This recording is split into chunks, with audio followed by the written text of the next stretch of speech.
You're doing an entire class on The Confidence Man, the trickiest book by Herman Melville, and the last one that he ever did?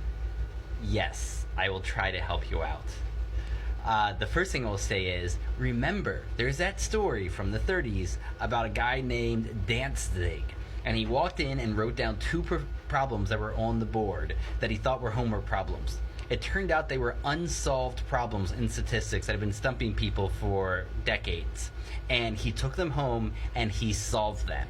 And so that could be you. It just takes, perhaps, some organization. For me, I like to attack problems visually.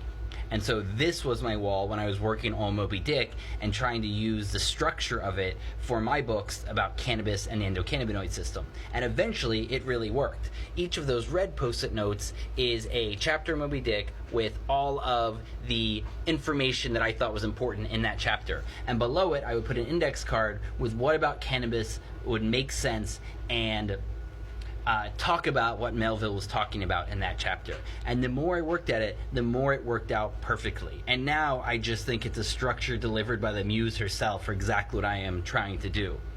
I think you could do the same thing with a Confidence Man. The thing about the Confidence Man is the first half is not that tricky to figure out who's who. But the second half, it really gets tricky. So if I were you, I would have a note card for each chapter, just like you're a detective doing a murder mystery.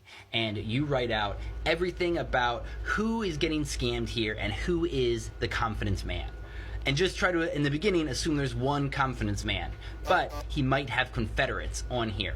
So I think if you attack it chapter by chapter and lay out what you see happening and who might be who and all the clues that he throws in there.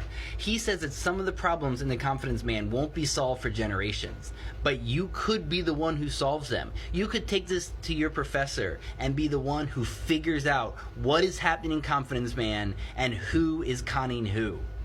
My only word of warning is I recently saw a TikTok video of a guy who got really interested in an old cold case of a serial killer for his college class, and he started studying it, pulling up old newspaper archives, and he solved the case. He took it to the police, and they found the guy was a business executive and who was a serial killer, and this kid figured out who it was and got him taken to justice. And so, after all of that, his teacher only gave him a C+ on the paper because he didn't put it in the proper MLA format. So, I think that's a great little metaphor for how the world works. You may solve the Confidence Man, you may still not get a great grade, but you will walk away from it a better person, I think. Good luck.